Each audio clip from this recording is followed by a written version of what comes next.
नेपाल शक्तिपीठ का वर्णन। हालांकि नेपाल के कई मंदिरों में मां दुर्गा की शक्तिपीठ के रूप में आराधना की जाती है, पर देवी पुराण के अनुसार नेपाल में दो शक्तिपीठ विराजमान हैं, गंडकी और गुहेश्वरी।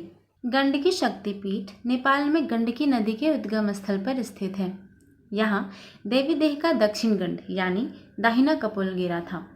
यहाँ की शक्ति गंडकी तथा भैरव चक्रपाणी है। नेपाल में जो दूसरी शक्तिपीठ है उसका नाम है गुहेश्वरी। नेपाल में पशुपतिनाथ मंदिर से थोड़ी दूर पर बागमती नदी पड़ती है। नदी के उस पार भगवती गुहेश्वरी का सिद्ध शक्तिपीठ है। यह नेपाल की अधिष्ठात्री देवी है। सारा नेपाल इन गुहिकालिका देवी का अनन्य भक्ति से वंदना करता है। यहाँ का मंदिर बहुत ही विशाल, भव्य और अपने श्रद्धालुओं को आकर्षित करने वाला है। इसी मंदिर में एक छिद्र है जिससे निरंतर ही जल प्रवाहित होता रहता है। इस स्थान पर देवी देह के दोनों जानु यानी कि घुटने गिरे थे। यहाँ की शक्ति महामाया तथा भैरव कपाल है। ब्रह्मा में सृष्टि करने की, विष्णु में पालन करने की और भगवान शिव में संहार करने की शक्ति है। सूर्य संसार को प्रकाश देते हैं।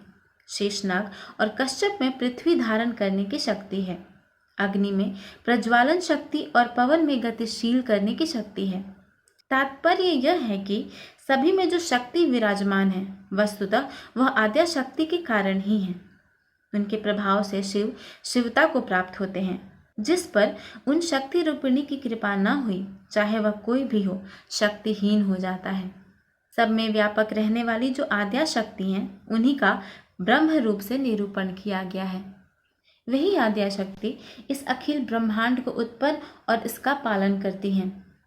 सभी देवता अपने कार्य में तब सफल होते हैं जब आद्या शक्ति उन्हें सहयोग पहुंचाती हैं।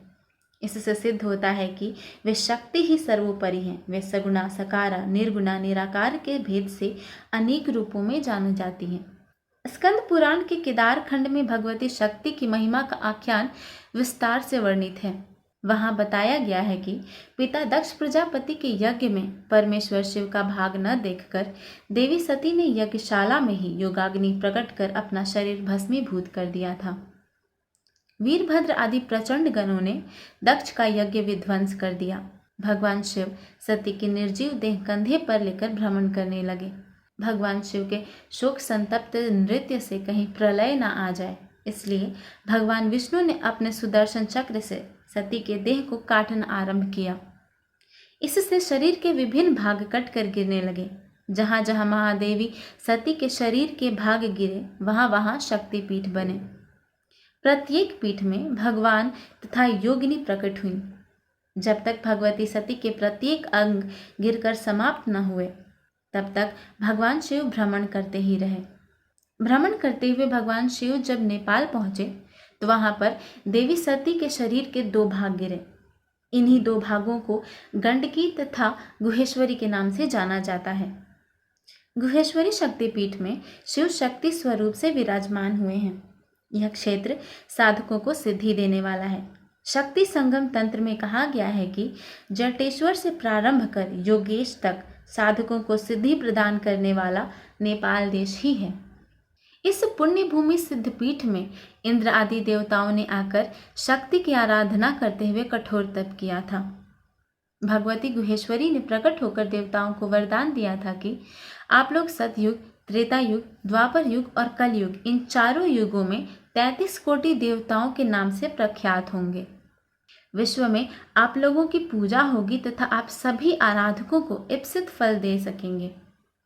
इस प्रकार वरदान पाकर देवगण प्रसन्न होकर सदैव शक्ति की आराधना में रत रहते हुए स्वर्ग लौट गए।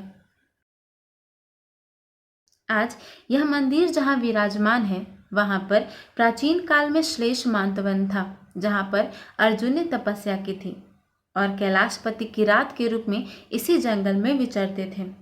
यह जंगल आज गांव का रूप ले चुका है, पर फिर भी कुछ स्थान शेष हैं। नेपाल शक्तिपीठ गुहेश्वरी के पास जो सिद्धेश्वर महादेव का लिंग है उसे सृष्टिकर्ता ब्रह्मा जी के द्वारा प्रतिष्ठित करवाया गया था, जिसकी अर्चना वंदना से भक्तजन इच्छित फल प्राप्त करते हैं।